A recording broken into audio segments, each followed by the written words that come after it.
Next item is the minutes. Did circulate those.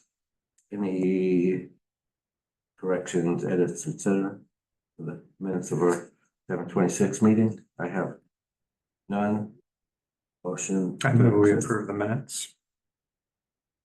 Moved and seconded, in favor? Okay, that's done.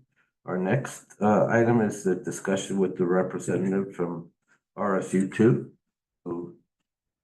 Mr. Amaro, that must be you. I thought our buildings grounds director was gonna be, but Steve get me both three of those be here, but yeah, so we talked briefly with Kent, I don't know, last week, I think, Kent, about the possibility of running the trails down at the lower piece of the school property, kind of the athletic fields. Much like we had used for 30 years or so, if you go way back, and we're in favor of working with the town to do that. We see that as just a kind of a no-brainer. We talked a little about liability with Kent, and we think those boxes are in good shape. But they're supportive of the project. We'd like to, do a walkthrough with somebody, with our buildings and grounds director, so he can kind of just spearhead, and it's a new director. Very supportive of programming again. Thought I'd mention that, Chris. But just needing to know like next steps we need to do or how we can work with you. We see those, from the school side too, we see the wonderful possibility, especially with, student athletes, but also the little kids, and then, lots of possibilities there. I did put together a map. I sent it around to you guys, but this is just showing everything that I looked at the other day. So I think you can follow where things are. Kat, I'll give you these also. So if you look at the kind of hash mark there in the middle of the map, that's at the athletic fields at the parking lot at the athletic fields at the high school. If you head to the right branch going north, that's the snowmobile trail that's cut through the woods. And then you can see the spur that goes down to Main Street. That's the water line. The old water district. The old water district road. That may not be perfectly accurate because I didn't walk that. And it may cut through somebody's property and not between two properties. We definitely need to talk to landowners about that. But then the snowmobile trail continues up northwest. And it kind of just clips the edge of somebody else's property. I'm not sure who that is. Chad, you probably know who that is. So that would be Wanda and Rodney Curtis at the end there. And then actually right where that water district road is, the Emerys actually own the part right next to Main Street on that as well. Okay. So there's a couple of public landowners there. And then at the top of the map where it hooks back and continues west, that's on Kat's property. The old snowmobile trail up to kind of the edge of the edge of the property line there.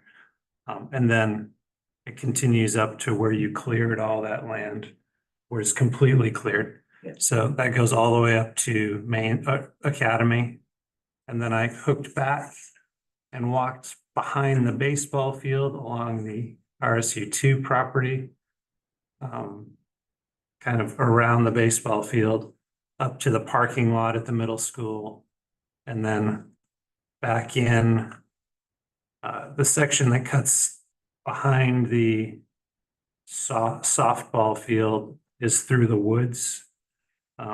We kind of cut a path through the woods a few years ago, and that's definitely used by the school because you can see stuff built out there. I don't know, stick fortresses, and I think maybe some teachers take kids back there occasionally. That would be a Sean Schultz. Yeah, and then No names involved. and then this whole long path coming back to the athletic fields is where the bottom of the orchard used to be, where the cross country trail used to run. Are you on the athletic field where the Monmouth Academy piece, or is that in a tree line like that, it's looking like it's on the field, So, like around the edge of the so field. around the edge, this is on, like, right at the edge of Okay. of the field itself. Yeah. On the grass. This little part here is on the top of the hill where the snowmobile trail Yep. used to go. And then this just follows the old snowmobile trail down towards the quick shop, past the town office, past the police station, and cuts out back onto Academy Road. So this was just an idea. So we'd have to talk about which of these things would be okay, which would not. But the whole distance here is probably close to 2 miles, including all the little spurs.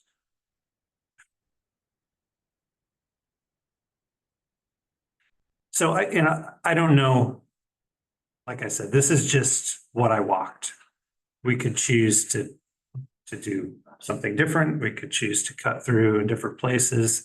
We had talked about, instead of continuing up to Academy from this point right here, we could just cut right through there. And same thing down with the water line. Maybe we cut a little trail right through here.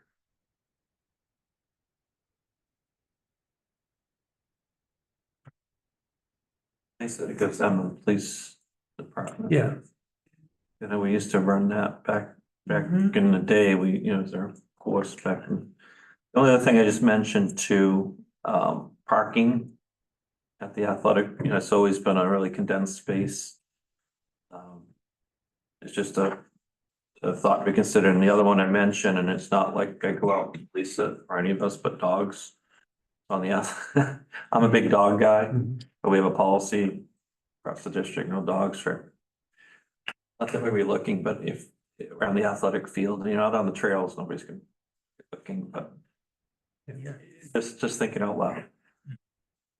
Well, what we can do, Rick, as far as parking, I mean, if there's some specific rules that the RSU wants about parking or about dogs, we can, I think the town would be willing to either provide the seed money or the state would actually provide the actual money for signage. Again, I don't see it Post as, all of that. as a big thing. I just, Yeah. when there's athletic events, it's a little bit better than that. We have the middle school fields too.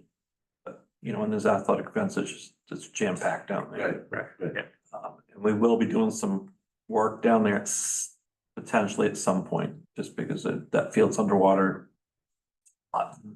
So we've got, No polo team? that's just it's gotten considerably worse in the last, there's this thing about climate change. I don't know. The lower one, right? Yeah, the lower, when it was built, it was just stumps and just how you built fields back then. We've done drainage for 30 years and it's at a point where it's just, so it will be some sort of stuff, but I mean, it's Yeah. nothing that would stop. Chris, did you walk the trail between the book shop and in behind the town office?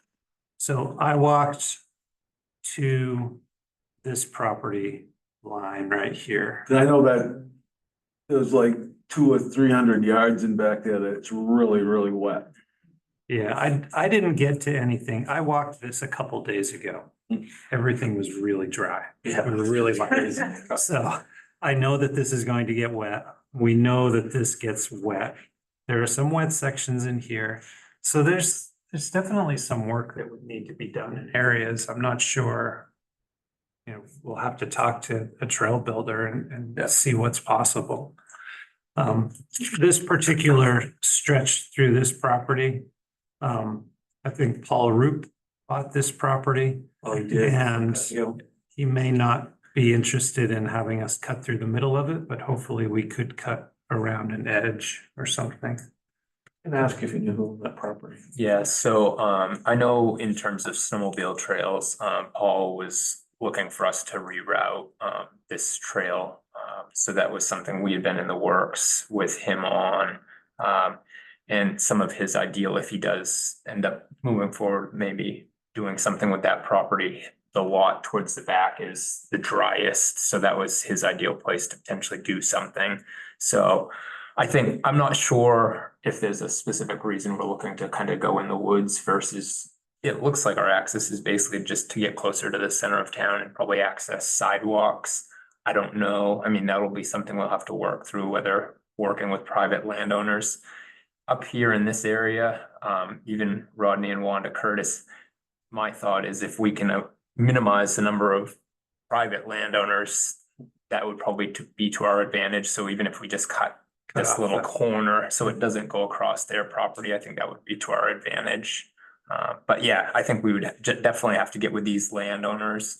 We've had great luck in the past, but it is something, if we're looking to make this more of a public year-round trail, potentially, we would have to definitely make. There is a some sign on this land. Who owns that land? That one. So that would be Jacob and Lindsay Kendall. There is they a bought sign 40 years on old there property. that says, snowmobiling only, no other use, whatever. So. We'll have to negotiate. Yeah, all of this stuff. And There's a lot right there. I was thinking, our general plan is to have an improved trail, something that drains well, something that's gravel. Mhm.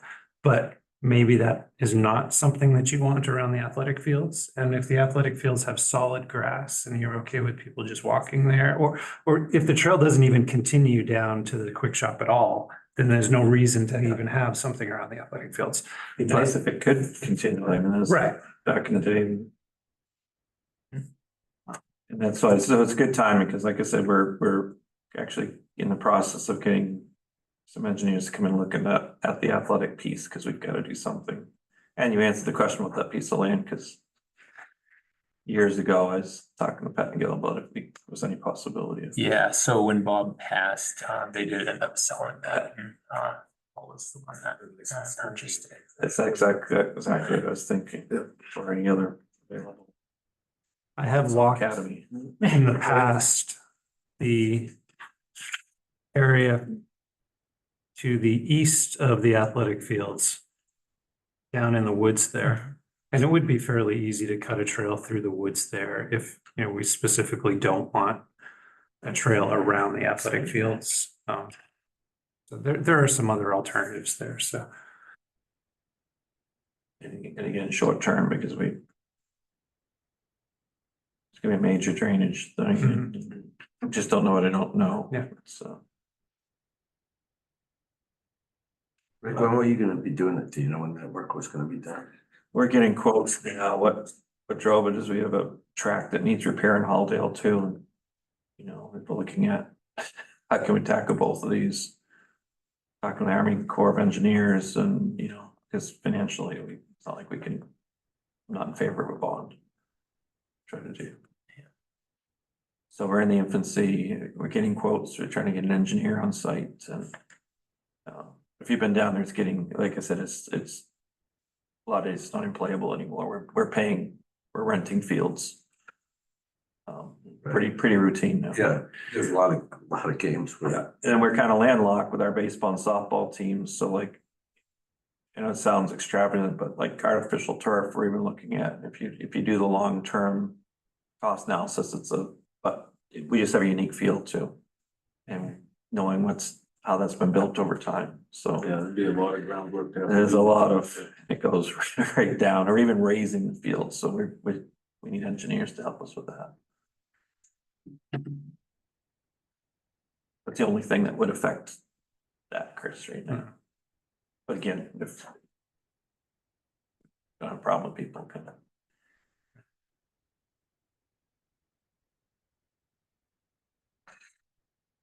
We're generally thinking non-motorized use, but walking, biking, non-motorized biking. I mean, there are e-bikes, so maybe it's okay. Maybe we say you can do certain things. Right. Yeah. Less than 10 miles an hour. I mean, Be one way to handle it, would be just to put a super low Right. speed limit on it. Well, I think we have to talk to them. Yeah, I think there's certain things which could affect our ability to get grant money. Right.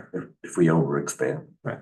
I, And then with Kat's horses and the stuff that she's doing, it would be nice to consider where horses are okay, you know, maybe. But there's like the parking lot aspect or parking, I have to put in a parking lot up there. I mean, it's not gonna be grand or tarred because we've got horses coming in, but it's gonna be solid enough to drive on it, not step in wet or, you know, stuff like that.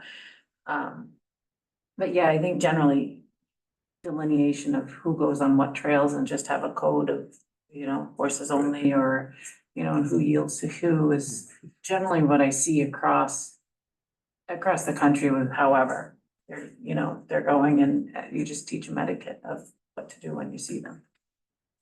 But I don't think you'll find a lot of horse owners wanna head over towards a field game when you can hear it from the house with their horse, like, no, we'll stay here. That's a good project, though. I mean, we're just thinking of this land and I was growing up as the apple orchard, right? Yeah. We used to, even actually on high school cross country and we'd get on 132 Mhm. and just coaching, I mean, taking kids or just people walking.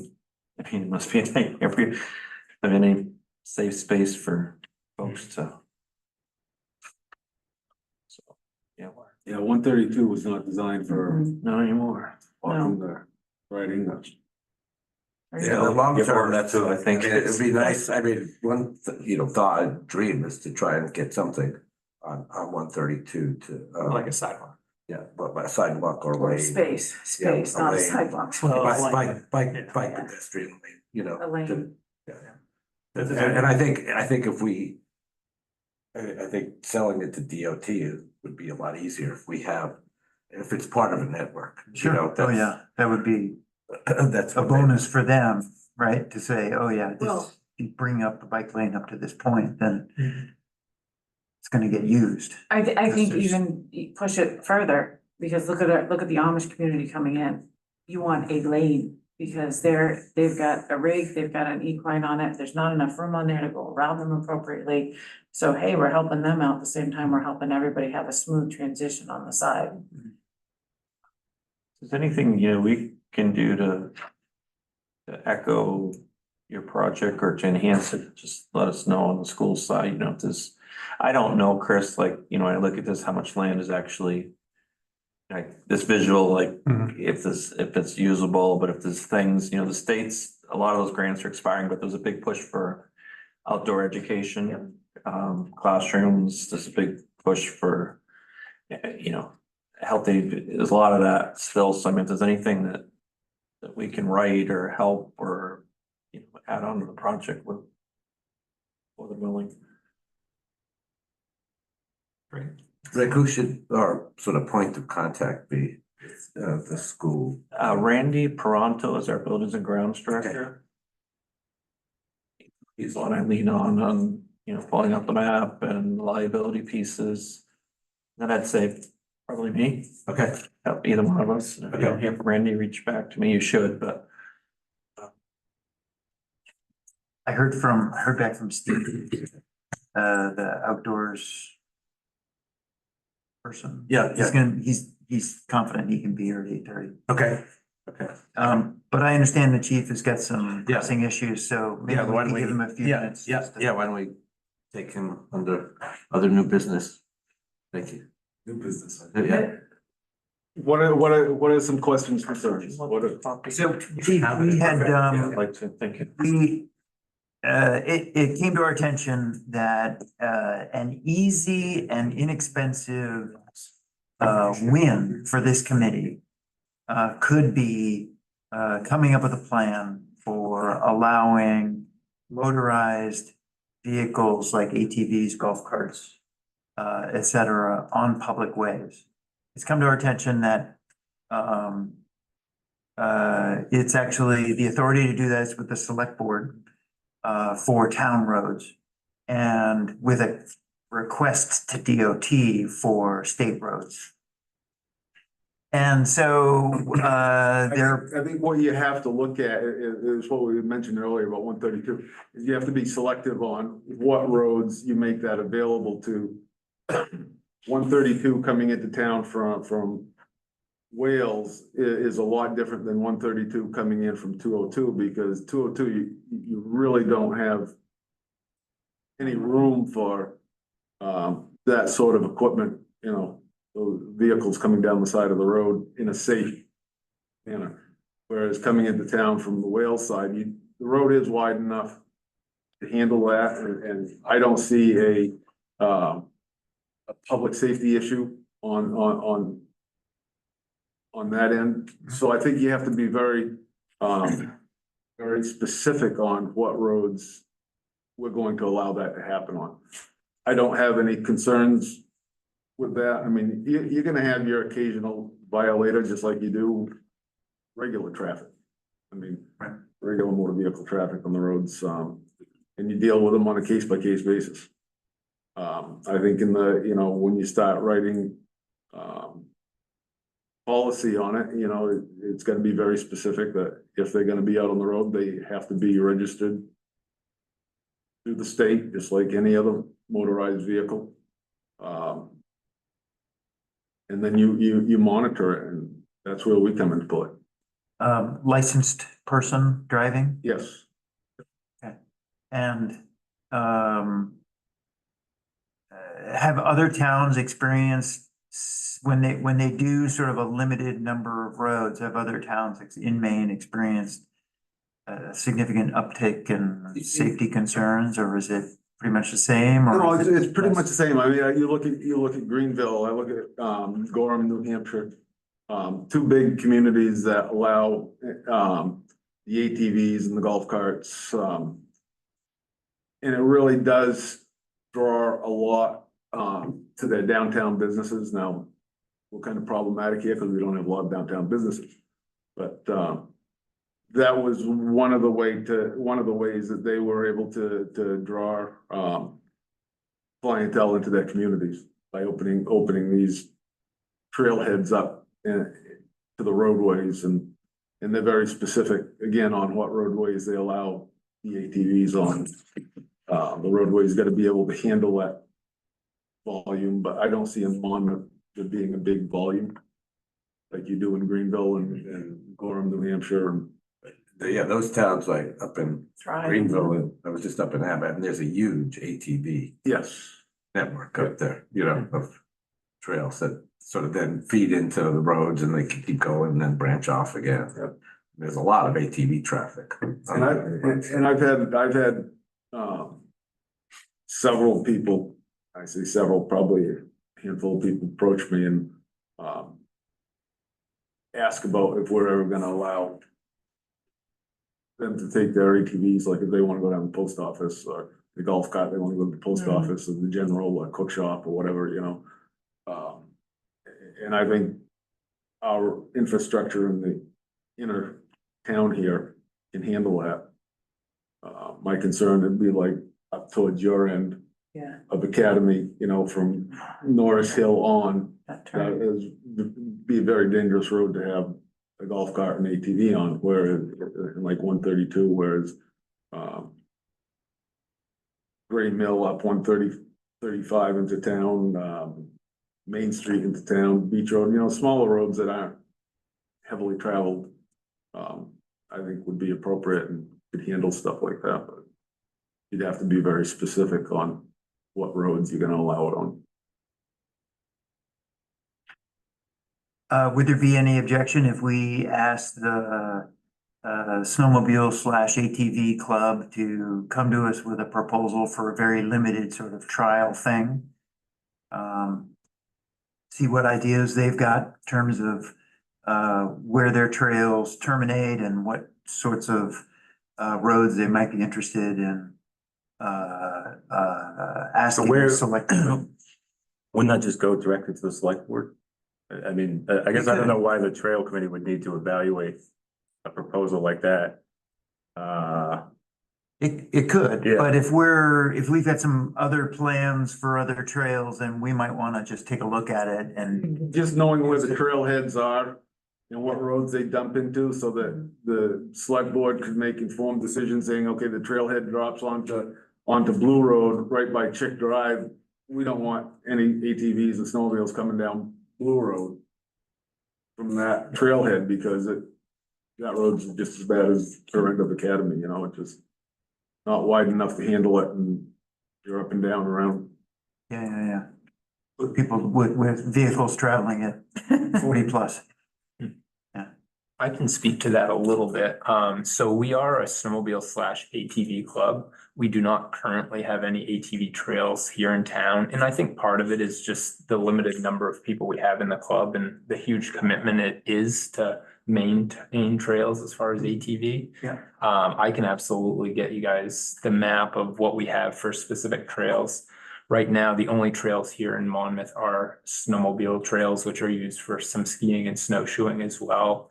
I think just by individual landowners and others that may access them some, but the trails we have, we get permission specifically for snowmobile. And the nice thing about snow is it's there on the ground. So it basically is a buffer between having any impact on property, whereas ATVs, unfortunately, you don't have that buffer. And me as I had been the trail master for 18 years. I actually recently stepped into the vice presidency role to work on some membership stuff, but the fall is extremely busy getting things ready for snowmobile, and I just couldn't do that year round as the other members as well. So I think unless we can kind of work through something, it is a huge undertaking to make things.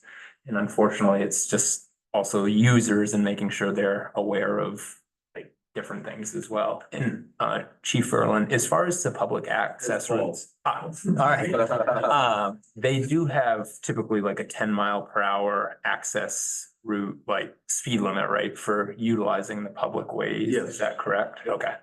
So I think that's another nice thing. And Yeah. so one of the sort of off the cuff feedback that we got from some ATV users was that they were having trouble convincing some property owners to allow ATVs simply because they lacked access to those properties. So if we can look at the potential of public ways as a backbone with some flexibility, like if they get, I mean, if all it takes is a vote by the select board to include or exclude something, then we could get a property owner who says, oh, if you bring access up to this point, then I would allow it. Then I think we might be able to offer some support to the ATV side of the club. And it's not just ATVs too. I'm looking at, the next 5 or 10 years, golf carts. And also the lack of snow. Right. Yes. That we've all noticed substantially that, it's amazing that we have a 40-mile network of snowmobile trails, but the reality might turn into something different.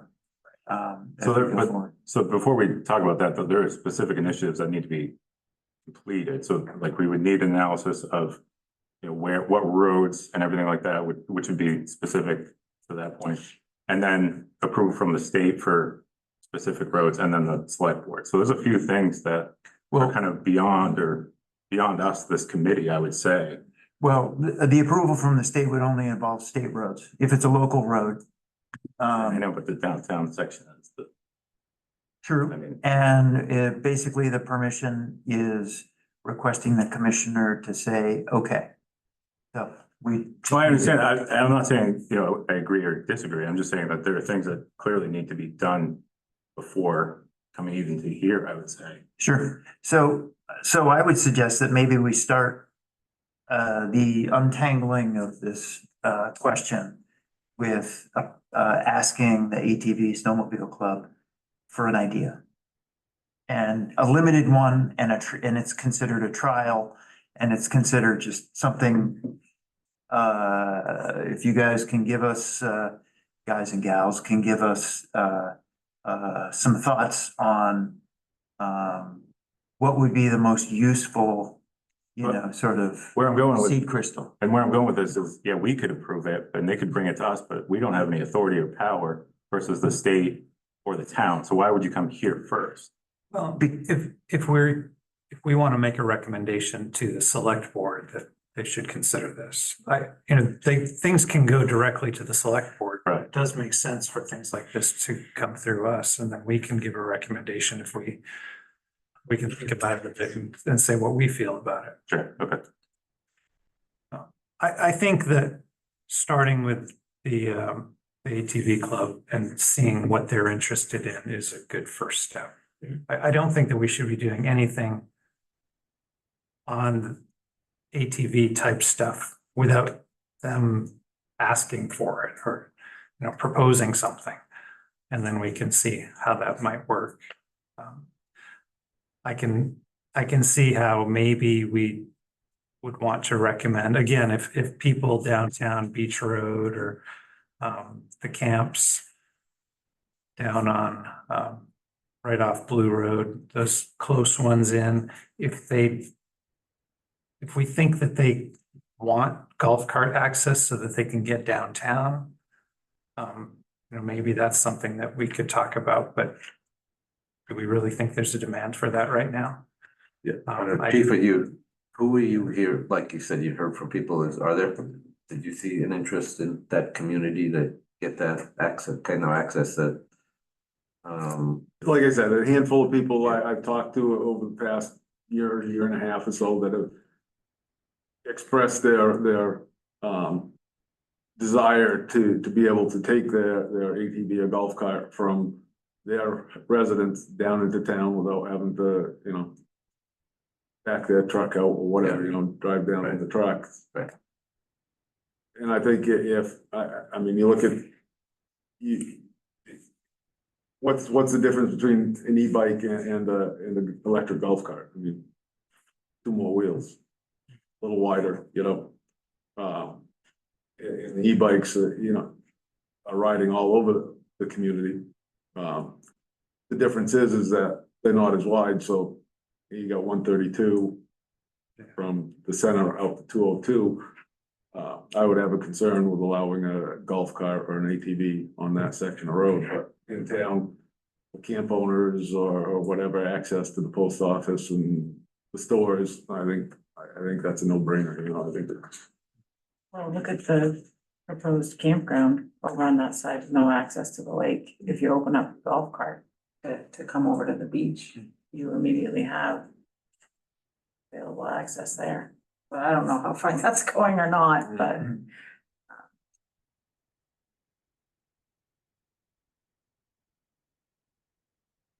So Chad, do you wanna take the lead and Yeah. bouncing that idea off the? We have a meeting next Tuesday, so what I'll do is I'll just bring it up at the meeting. I know we haven't had a lot of success in terms of finding landowners open to utilizing the land for ATV specifically, but we do have a few that have been open to that. So we'll take that information, find out where they're at, and just give you a map of what we have for a trail system currently.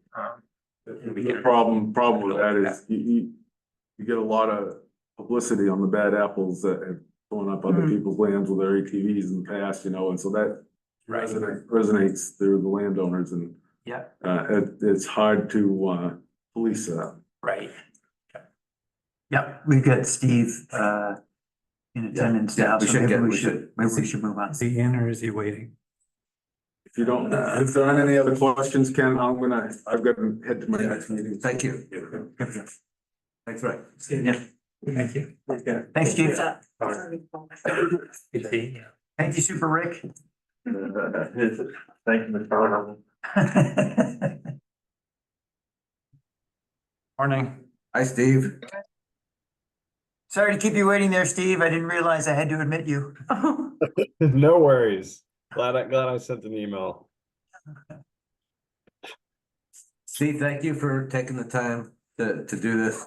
I think you've been in touch with Garrett. We could just quickly introduce ourselves to you, the other members of the committee. I'm Chuck Cohen. I'm the chair. Chris Bryant. My name is Chad Wright. I'm Ken Ackley. I'm Garrett, we've talked a few times. Awesome. And in the audience. I'm just Kat. There's no just that. Well, I'm Steve Kosacek with the Outdoor Sport Institute. I don't know if you want me to do a quick intro, maybe. Yeah, that'd be great. Myself, and so Outdoor Sport Institute is a nonprofit, legally based in Caribou. We hold a physical address in Millinocket. I live in Union, Maine, so out between Augusta and Rockland. OSI does a whole bunch of stuff around outdoor sports, empowering outdoor sport in communities. The reason we're up in Millinocket is we have a lot of funding in the Katahdin region. So that's where a lot of our work is being done with like coordination, the Katahdin Gear Library, a whole bunch of like programming for schools and kids, and a whole bunch of stuff that I'm not necessarily directly involved with, because my focus as the director of trails is on trail development. And we do have a crew up there. It's the one place we do hire some local youth to actually build trails. So I spend a fair amount of time up there training them and working with them. But most of my time is spent doing planning and design work, and helping communities, implement trails, whatever stage they're at. Do a lot of construction management as well, and help communities through the procurement process and hire contractors and everything in the whole realm of trail development. I've been doing it for close to 10 years now. I used to work for another nonprofit called the International Mountain Bicycling Association, which is nationwide. Even though we have international in the name, we didn't do much international work nationwide, and they had a whole 4-fee service. We had about 20 or 30 people, depending on the year, working in professional trail development around the country. So I used to do that for a living, but got tired of living on the road 10 months out of the year. So now call Maine home. Before that, I did a little bit of civil engineering, and that was my background. So bring a lot of the low impact design and understanding of stormwater and hydrology and permitting and all the fun stuff that kind of goes into creating sustainable trails. So that's my 30-second spiel and kind of what OSI does. I don't know if you want to hear more about that, or if we want to talk about, what you guys have going on and where you're thinking. I know I've got, some questions that could maybe help spark some, just from the brief conversation with Garrett around what you all are doing. I think maybe I could give you, or folks chime in just in terms of where we're at, and sort of what we're looking at sort of now is, so our committee is fairly new, couple of months old. We've sort of identified, I think, what we think is a logical place to start in terms of developing, a trail network in town, and it's sort of behind the academy, and there's we just talked to the RSU superintendent, and they seem to be amenable. So there's some public land there. We may also be sort of getting into sort of crossing some private landowners, which we haven't sort of really approached yet, but there's a trail, sort of a place where there used to be a cross-country trail that would sort of be our starting point, and then there's some forks off, and Catherine here is also, she is developing some private horse trails that are very adjacent, so there's an opportunity to sort of work in conjunction with that and sort of see how we can get some synergies involved in that. So I think, what we're maybe looking at is sort of assessing that, what we've sort of identified, and Chris Bryant has done some mapping of the area, assessing that to see if it's feasible, what kind of barriers might be present. We have identified some areas that are fairly wet, so I think there's going to be some need to do some work around that, and then also assessing sort of, okay, what opportunities are there off of that. I think that's sort of our general sort of direction now. Yeah. I think we want to understand what it's more about what it would take to actually build trails like this to an improved level that's Yeah, easy for use and easy to maintain. And trying to understand what the cost is, what the whole design process is, and just how that can work and what you might be able to do to help. Or what an organization like you or whatever.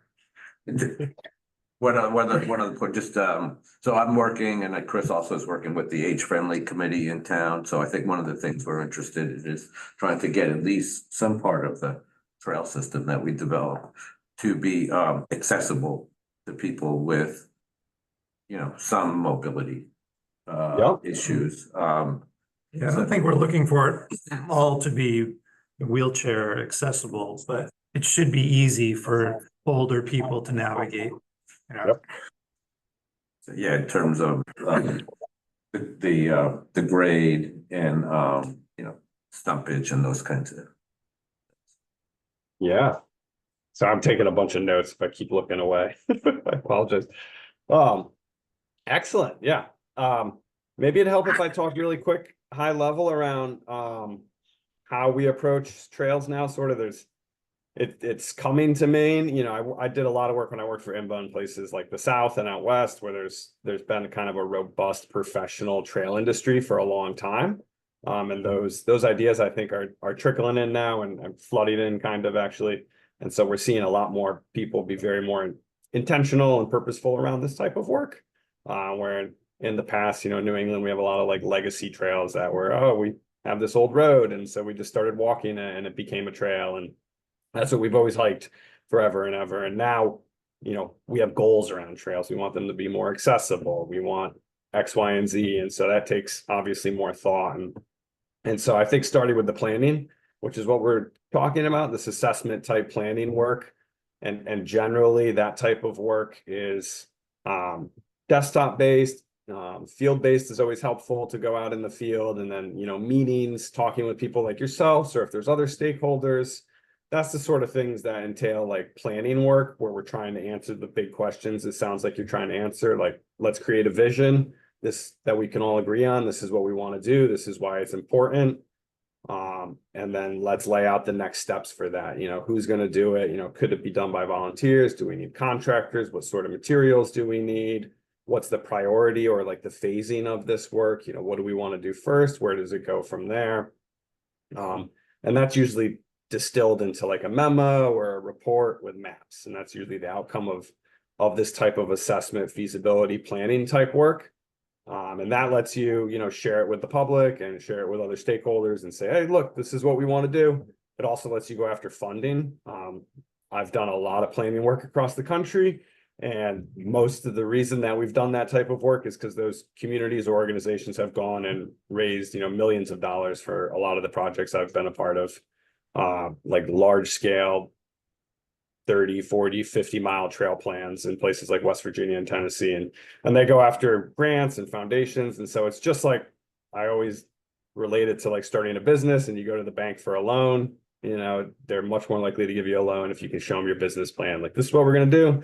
This is how we're going to do it. This is how much it's going to cost.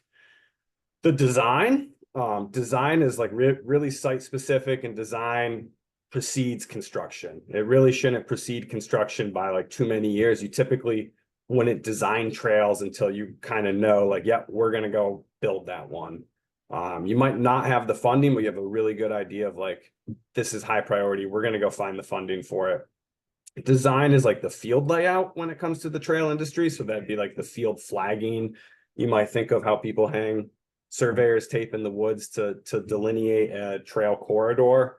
There's a lot of different things that can come into the design process, and those really depend on the procurement and the permitting and compliance. So in Maine, for the most part, if we're building natural surface trails, the only compliance we might have is with stream crossings or shoreland zoning or getting close to wetlands and that sort of stuff.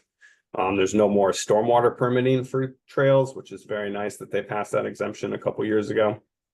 So that's generally the only thing you might encounter from a compliance standpoint. So the design would, identify where the plan might say, hey, we think we're gonna cross a stream, we might cross this stream. The design's gonna say, we're crossing the stream here. This is how long the bridge is. This is what the bridge looks like. Think of it as like the construction documents. I can send some examples for that. And so the design is really like, this is what we're gonna do to build it. And then obviously construction and maintenance, that all comes later.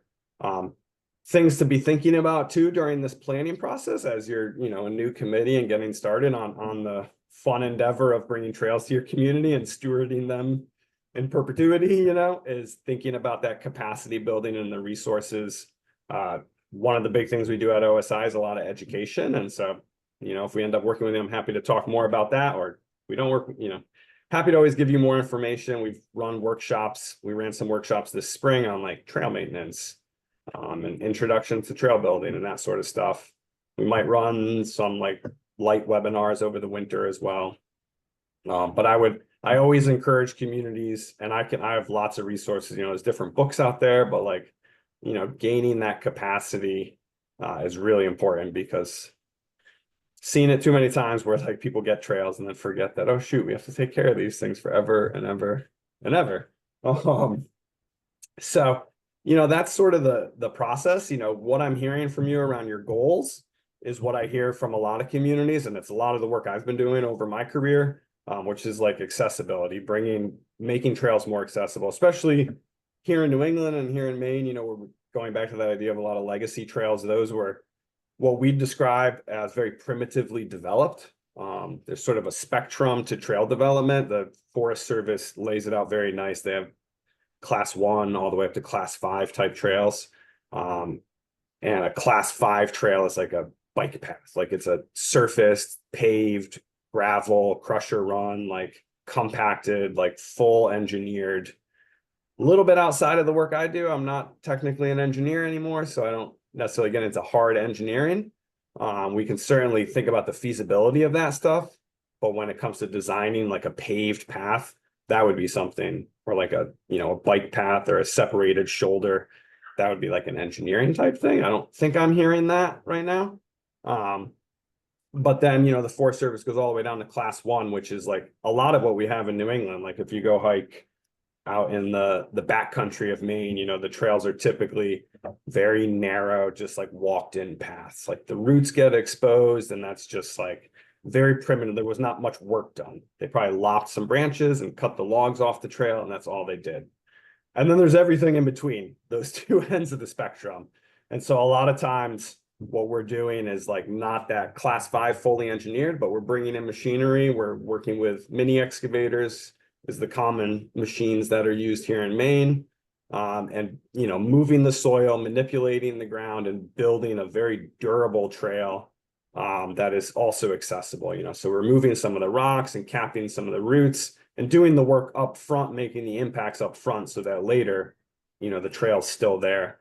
So that's a big, that would be a big piece of this work, is understanding the levels of development and making recommendations around, okay, this is how the trails should be developed. The other things that go into accessibility and just sustainable trails. So I heard you talk about maintenance. You want more and more, we're seeing intense rainstorms, and I do a lot of assessment of existing trails. So a lot of times I'm going to communities in Maine here who have legacy trails that were not designed sustainably, and typically that means they go way too steep for the landscape, and so you get a lot of erosion. So now that we're starting fresh, we'll be looking at things like that, like how do we make sure these trails are sustainable so that they're not negatively impacting resources, so that they're accessible, so that the grades and the widths and the turn radii and the texture of the tread all meets the guidelines, for what we're looking for. All that would be, at this stage of the game, typically it's like those are all just written recommendations. Like this trail should be, an easy trail, 4 feet wide, smooth. The design would lay that out. And the idea is the planning and design, the contractor or the volunteers or whoever builds it is like, okay, this is what we're doing. And you've got it all documented, and it's really easy to, keep everyone on task. How much land is behind the school that you're looking at? Do you know the acreage of the wooded areas?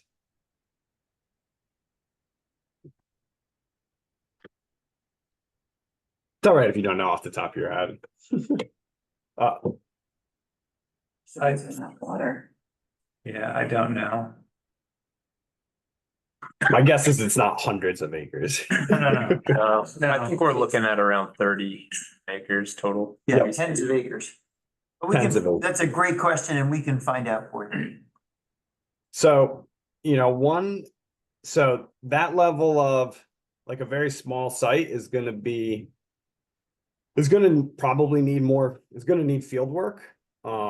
Like a desktop analysis of 30 acres. You know, we have pretty good LiDAR data. I haven't checked for your part of the state, but most of the state has LiDAR data, but you know, the contours and the slope analysis I can do with that sort of stuff on GIS is pretty like landscape level.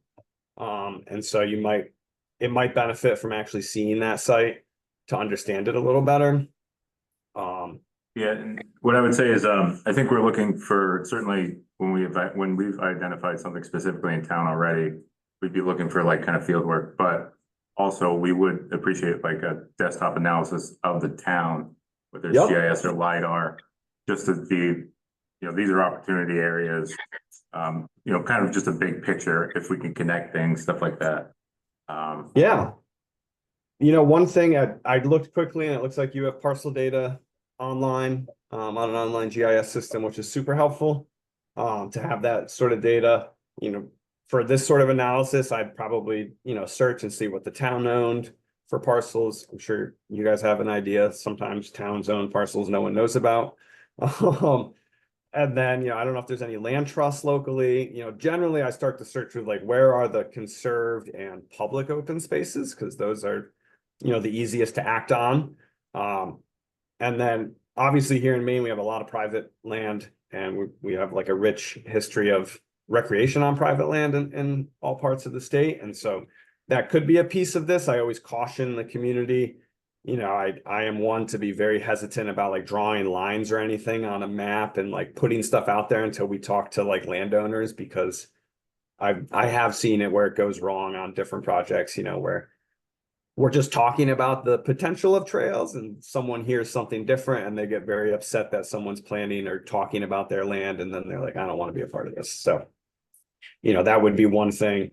Another part of the planning process would be like any stakeholder meetings, you know, that you felt were necessary. Obviously, you're like the key stakeholders and the key person in this group, in this project, but are there other groups locally? I give the example often of, we did some work in Skowhegan. I think you looked at that very large plan that looked at a whole bunch of stuff and you know, pretty good detail.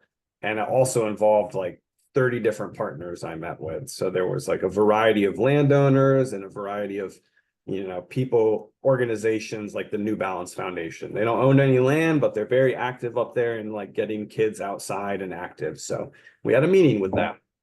So, you know, how much of that would you want to be a part of this process, is another thing to think about if you want any like public participation. So we do I've done a lot of public meetings as well. I'm working with the town of Camden at the Snow Bowl, you know, and so we've hosted like an open house.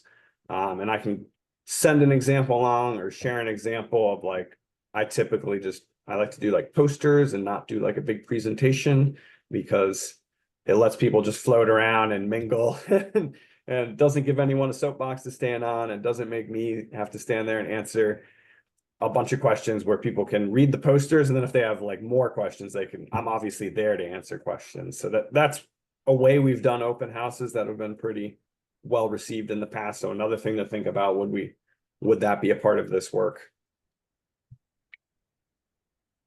Sorry if I'm throwing a lot at you. No, that's good. No, I think where we, and I don't mean to speak for everyone, but where we would be is, you shared a couple examples of towns you worked with. I think looking at Skowhegan, and then Yep. one area was Rumford. Yep. The Rumford analysis looked to be preliminary. Is that more? Yeah, the Rumford one was very site specific. But it was like very high level in a little shorter document. I think we're just looking Sorry. at terms of like the cost range, in terms of what to expect, kind of for a preliminary analysis, I would think. Yeah, I think, so going back to, or so maybe, you know, two aspects of what Garrett said, sort of like the site-specific aspect, you know, to the area we've identified, and then maybe sort of the broader, the high level sort of. Yeah. Okay, so now what else can you do in town with this, working off this, and then maybe in other areas too? So, yeah, so I guess one thing we were curious of just what we were looking at in terms of money for that kind of Yep. thing. 'Cause we might have some access to some economic development money to get this going, and then also time frame, you know, how long it would take to do. We are, you know, we sort of beginning the process of looking at, you know, putting in a application with the recreational trails program, you know, I Yep. think that would likely, I think the deadline is probably in June to get that in for the next, you know, cycle. So I think that's what we're sort of looking at in terms of, you know, timing and sort of getting the assessment done in time so we can get these other pieces done for or like a June application. Yeah. So the cost, the big things that determine the cost are the field time.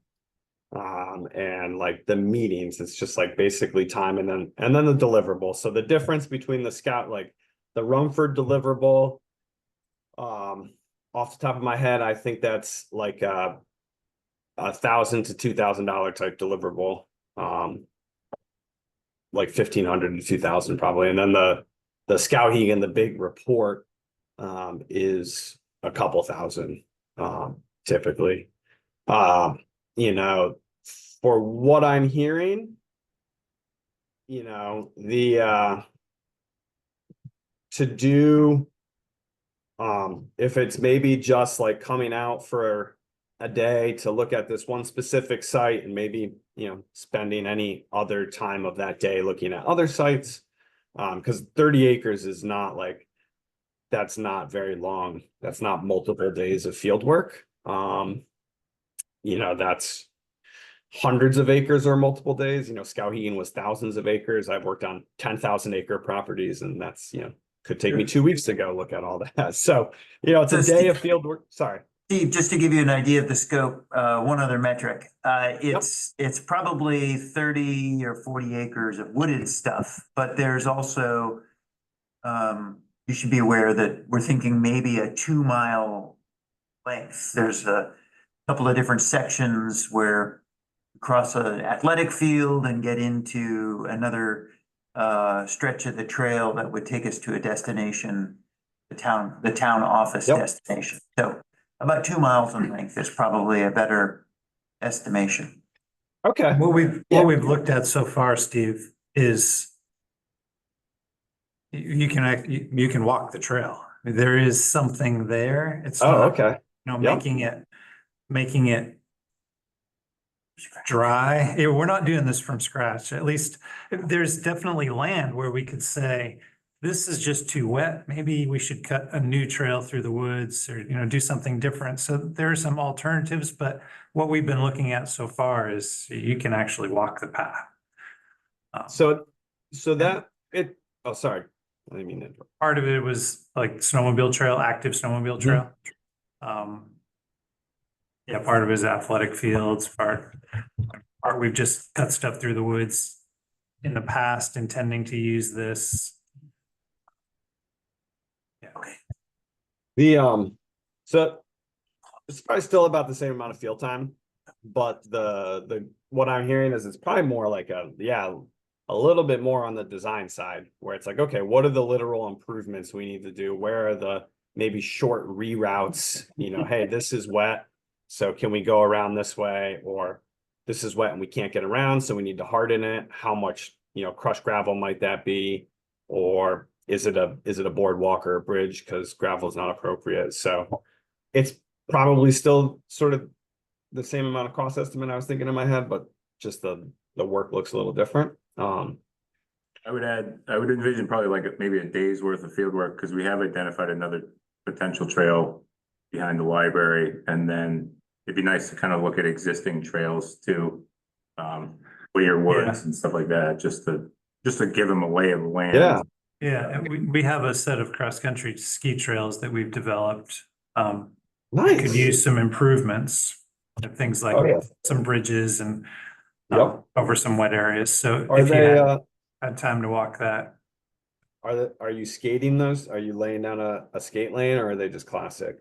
Oh, that'd be they're cool. wide enough to skate. Yeah. Awesome. I relish the opportunity to do some cross-country ski work. It's feels like it's far, far too few and far between sometimes.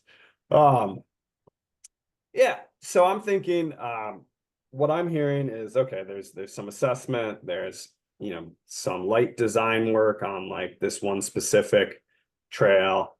So that part of the deliverable would probably look different. There could be like two separate deliverables. There could be like this basically memo work plan for the existing 2 mile, like that's going to identify all these different sections for improvement or like light reroutes, right? And I can send you probably some closer examples too around something like what that might look like. I just had a call with the town of Oakland to look at the Messalonsky Stream Trail, if you're familiar with that. And so it's like the same level of work right there, where it'd just be like, okay, yeah, in their case, they're like, some of the bridges are collapsing. And so, assessing that. And then this higher, hey, let's do a desktop feasibility, do the old, what I'd call like the windshield tour when I'm in town, drive around and show me some of the different areas, get out of the car, go look at it, not spend hours in the woods necessarily at sites, like hard looking at them, but get my bearings straight and get understanding. And then produce a deliverable around that, right? Where it's like, okay, here's like this community wide. For that amount of work, I'm thinking you're looking at somewhere in the $6,000 to $10,000 range. I don't have to sit down and kind of put a proposal together to really nail that down. But that is probably the deliverable, the desktop analysis, pulling all the data together and spending a couple hours looking through everything, producing a bunch of GIS data that I could turn into PDF maps, and we can also provide back, obviously, that GIS data. Some meetings with y'all, on the lower end of that, that's probably like a day of field work. On the higher end, say 2 days of field work.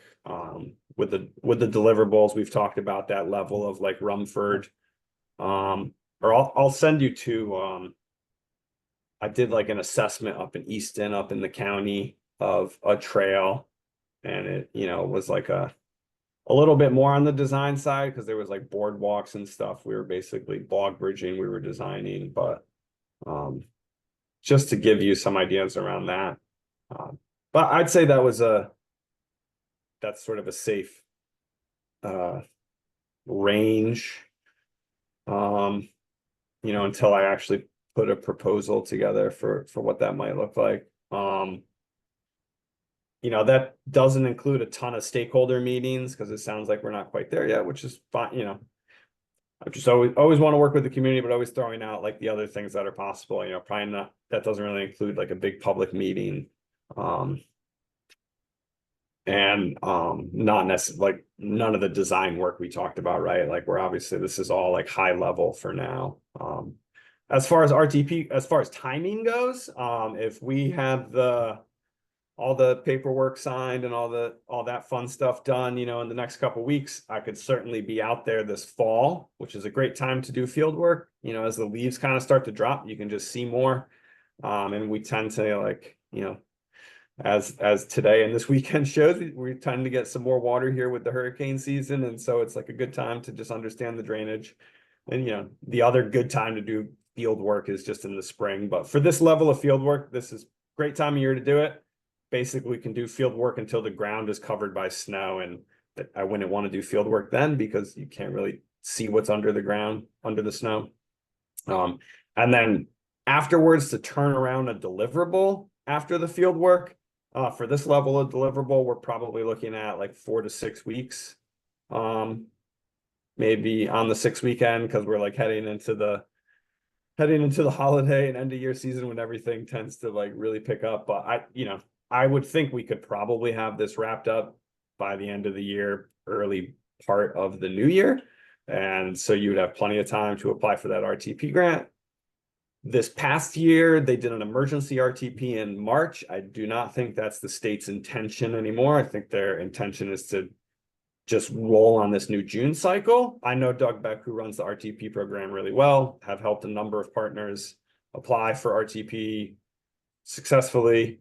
So would be willing to, the deliverables that we'll produce out of this would certainly be, you'd be able to just plug and play into the RTP, but I would also be available, for a call or something if you had some questions. RTP has a couple specific maps they request, like they want to see the SHPO folks, the historic folks want to see it on like a USGS map. So I could help produce those maps too. So you have that stuff ready to go for a submission. That doesn't really terribly change that really doesn't change the fee. It's just like swapping out a background map on GIS, 10 seconds. So everything else would, the fee is for all that other stuff I'd have to do. So, and then the other big thing is the Trails Bond. I'm on the Maine Trails Coalition leadership team, and the Trails Bond's going out to vote this fall on the ballot. If that passes, this obviously they have to sell the bond, but the state's intention and hope is that they would be rolling out the Trails Bond around the same time as RTP. And the Trails Bond would have a significantly higher asking limit. RTP right now is you can ask for up to 50, or you can ask for a special project up to 120. But if you ask for the 120 and they don't award it, then you get nothing. If you ask for 50 and they're like, hey, will you take 30? They do that a lot of times. They're like, will you take 30? Will you take 40? Most people are like, yeah, sure, we'll take whatever we can get. So that I caveat that special project, but the Trails Bond, from what I'm hearing from the state, the limit will be $250,000. So pretty significant. So the timing of doing this work is pretty good. One other question, just sort of the assessment work that you'll do, sort of how does that then dovetail to the planning, and sort of how much then is involved in the planning of, say after the assessment, it's like, okay, this is, we got green, this is a green light, we're going, and now we want to do the actual trail plan, which I think is needed. Design, yeah. Trail design, which I think is needed for the RTP application, right? Is that RTP will, so the one like 2-mile trail, behind the school that'll connect to the town office, it sounds like that you'll have, I could do some field layout on that. I always caution, especially if it's like in the open areas, like we'd be putting pin flags out. And like, if you're going after RTP and then you got to find a contractor, and so this might not be built for over a year, like I would caution against paying myself to place pin flags everywhere, because kids and people and lawnmower and like stuff just disappears. So, you'd maybe want to wait to do that right beforehand. What I would give you is a very detailed map, and all that data. So if you had a GIS person or a GPS unit, you could potentially go out, because what the pin flags would probably say is like start gravel, end gravel, to delineate where we're going to dump gravel, for instance, or, dig drainage, add culvert.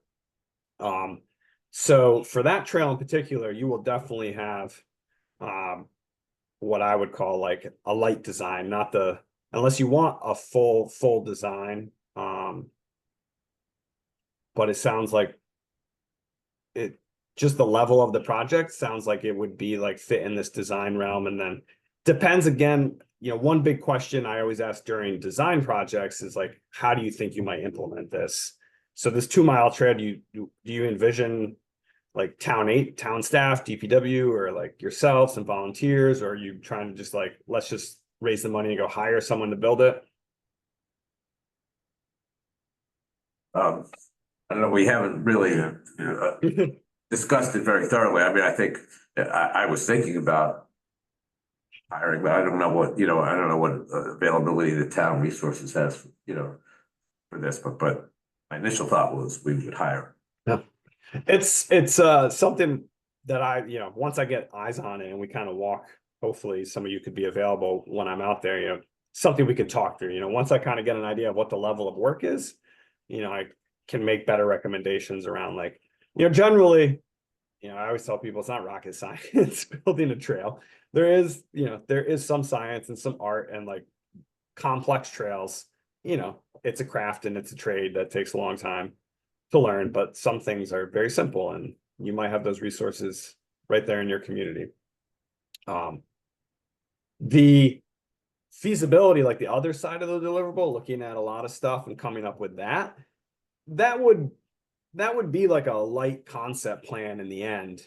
There would be, I tend to not just say, okay, this is what's feasible, but like, okay, here's the recommendations, right? And that cost range I gave you had that built in where it wouldn't just be, oh yeah, you could put trail here. It'd be like, you could put trail here and here's about how much trail you could put and here's the types of trail you could put and here's where it sits in sort of the priorities we see across the community, right? Like, priorities tend to be driven by the community goals, but also like what's attainable. If something's on public land, it might be much easier to do than if it's on private land, or the stuff that builds off of this 2-mile trail near the school and the town office, that's probably a much higher priority than something way off in the middle of nowhere, because you want to keep building on stuff close to people. And so that would be built into that. You'd have a concept plan, and what I would recommend probably after this deliverable, right, would be to continue to work and collaborate with your stakeholders. And when you identify like, yeah, this is what OSI said we should do. They said we should put some trails here. We have permission. We're ready to do that. Reach out to us or reach out to someone else who can provide these services and go to that design level essentially. So I think we're still producing a plan out of this, unless you really just want like, this is what's feasible. But generally it goes hand in hand with like, okay, what's feasible is like what you could do. Would there be ballpark estimates for what you think it would take for us to actually implement? Yep. Yeah. So that 2-mile trail is obviously, that estimate's going to be more detailed, because like we're going to go measure like, okay, this is a 22-foot long wet spot and we know the trail is going to be 5 feet wide, so this is how much gravel it's going to take. So it's easy to put a harder number to that, whereas the other stuff is going to be rounded off to a couple zeros. But yes, I'll include essentially a cost for the design, so you could be thinking about that part of the process, and a cost to implement. And we always like to give ballpark costs, which are usually percentage of the capital cost for maintenance. So people can be thinking about, oh yeah, we need to budget for like maintenance long-term. No. But I always include cost estimates. They're just at that feasibility planning stage. They're like, rounded off kind of estimates. Yeah. So Yeah, let me just add Steve, just, in terms of next steps, what would you need from us in terms of if we wanted to get like a cost estimate that we then could sort of bring to the Economic Development Committee to get funding for this? If you have any maps, so probably the big things that I would want is like, if you have any maps, or if you have an idea of some of these other areas you want to look at, and you have like ballpark acreages, or like how many properties you think we might visit on like a windshield type tour. And it doesn't have, you don't have to like know the acreage down to like the acre. I'm looking for like scales, like the magnitude sort of. So, if it's, oh, we got like a half dozen properties and they're 50 to 100 acres, that's that level of detail. Or like, we got this 1,000 acres we would love, you to look at. That would be a little different. So, that's probably the only thing. And then I can put a proposal together. I can get it over to y'all, and if you have questions, or we can look at that again. I can talk to Garrett, and we can fine tune that. Our goal is always to like, I love working with communities, and I believe that trails are pretty powerful things. So I want to, you know, be able to meet folks where they are and help them as much as we can. So hopefully we can, figure something out. And then, I mean, right now fall is also fairly open for me. So, August is a little busy, but come September and October, things start to slow down. A lot of the college, high school kids we have working up in the north go back to school. So I don't have to go check on them as much. And so I think it'd be pretty feasible to act pretty quickly and set up a field day as well and get this rolling.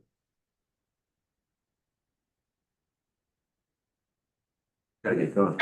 No, I think you're right. Yeah. All right, hey, thanks a lot, and we'll follow up. I think this was really helpful.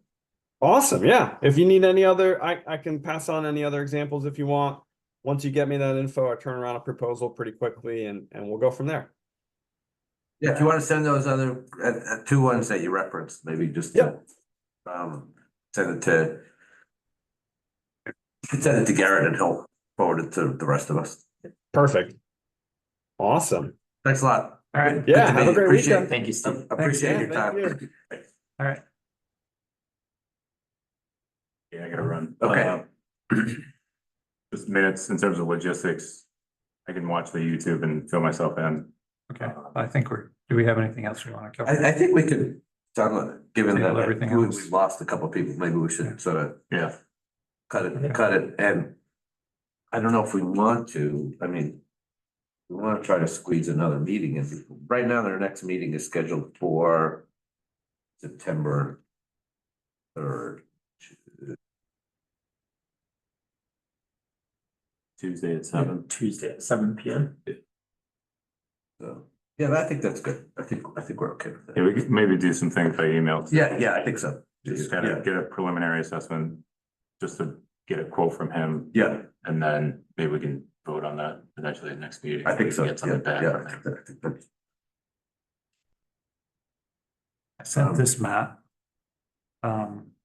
I can probably good enough just like that. Yeah, he was just looking. I can send a map of our cross-country ski trails. Okay. Maybe if we can get a map from Dennis. Yeah. And at least send him those three, and if we want to, I don't know if we have anything for Whittier Woods, if we want to have him take a look at that. All right. I know he had mentioned in his conversation about just being careful with private landowners and putting Yeah. too much out there. I definitely agree with either we touch base with the landowners just to make sure they're aware. It's something that we've kind of discussed a little bit in terms of our committee, or just being careful about. Cause obviously we're just mentioning it, but we don't want them to think Right, that there's anything. Trail in somebody's backyard. Right, yeah. Yeah. Fair enough. All right. Yes. Thanks. Awesome. Thanks, Gary. All right. Do Okay. you, I mean, you know Paul. Yeah. Do you know these people? Would you be willing to? So in terms of Paul, like I said, in terms of our snowmobile trail, he is not interested in us utilizing his property for the snowmobile trail going forward. If he ends up Even if we developing it. put something back there? Yeah, because that was kind of the ideal area that he thought the lots would be, so he was looking for us to find an alternate route for that trail, whether it be kind of coming out this way, and we've actually touched base with the medical center and they weren't open to that, so we were trying to find other ways to potentially get to Quick Shop from our trail system, which we haven't had much luck there. One of the areas that we had talked about was actually coming in from like the Berry Road side somehow and coming through, like Chuck had opened up the opportunity of utilizing his land to access the Quick Shop. Chuck lives right across from the Quick Shop, obviously, and coming in from the back of his, but it isn't something we've had much success in terms of finding an alternate route. I had talked with these landowners up closer to Academy, and they were open to it depending, but unfortunately it's pretty much right in this landowner's like backyard as you try to avoid this lot, so it's still been and unfortunately we just haven't maintained a trail into Quick Shop the past couple of years, so that's why I Should had we just mentioned scratch too. this off completely, or should we That's talk kind to of Paul about having a trail is just not open to snowmobiles. Right, if somebody has a relationship there and it might be worth just touching base, but I know from a snowmobiling perspective, it was something that there wasn't a lot Okay. of interest in that going forward, I guess, so. And I guess it depends. I mean, in terms of just walking and stuff, we do have the sidewalk on Academy Road, so I'm not sure if just having access to like the lower hill along here and just making the trail kind of go up to the sidewalk, I don't know. Right. But like you said, in terms of future use, depending on what usage was, maybe the sidewalk is. I don't know. Definitely something for future discussion Right. now. All right. Well, maybe I should just scratch this stuff off for now.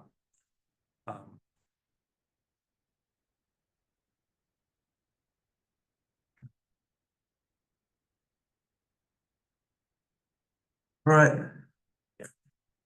I mean, I guess there's nothing really here on Main Street. That would be a good opportunity maybe to utilize this line, well, with somehow. And then come out to Main Street and on. But I don't remember, this is that little house, I think that. Is there a cutout right there? Maybe there's no space there, but Where's the old water? right here, that's Yeah. up there, right? Like I said, so Emery's who bought this property, they actually own, I think, the road from basically the back of their Yeah. lot down. It's basically, I think it was an easement for the water Yeah. district to go through, so. But I think when the RSU purchased that, I'm not 100% positive, but I think that easement went away at that point because the water house and all that is no longer there. That was taken out. Mhm. So there's nothing that is in need of public access. So I think that easement may have been discontinued.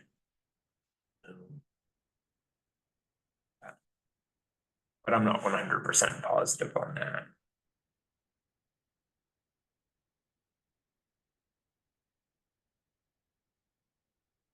But I think like we talked about, even with this little bump, it's a really sharp corner there. So I think Yeah. if we can just eliminate the public or the private access, just with that there. Avoid having that private landowner Right. would be to our advantage, I think. And I think you and I had looked at that at one point when we were looking at this other trail that was cut through. Coming across and connecting onto that. It's thick, but there's some rock walls in there, but that's all on the RSU property now, so. It's possible that we just initially just ditch that. Do a cut through there, do a cut through here, and maybe even, ditch that. Yep. Which I think, yeah, like you have there, I think that's a great, just to get access to the road or whatever, and this is basically what Catherine has just cleared, right? And then there's that strip of woods between the field. Yeah. There's a rock And wall. I think I had bush hogged at one point. I don't know if Sean's bush hogged that since, but I had bush hogged at one point when we cut this trail. I walked down through there in the grass. Oh, and it's the goldenrod was as tall as I It's been was. crazy when we bush hogged down at the farmhouse. It was, Yeah. yeah. But So I think there still is an easement. I think the water association still has, because there's a pipe. Still utilized, I think, as far as I know, I think maybe. I believe McGee Construction. Well, I know they tore down the building back there. Yeah, And right. I don't know, there may be pipe underground, but I don't Yeah. know that it's used for anything. But that's something maybe the Yeah, town could right. answer, or the water district Yeah, or we could. whatever, for sure. Right. Figure that out. I think Burnham's maybe, or Leanne Yeton may have owned that, and I think when the whole process was going on, I'm thinking they discontinued the easement just because there wasn't anything Yeah, back there that Right, public needed access to anymore off the road. Yeah, something we can find out Right. anyways. Right. All right. Okay. Well, thank you All right. guys. I actually Yeah, have as well. Adjourn. Yes.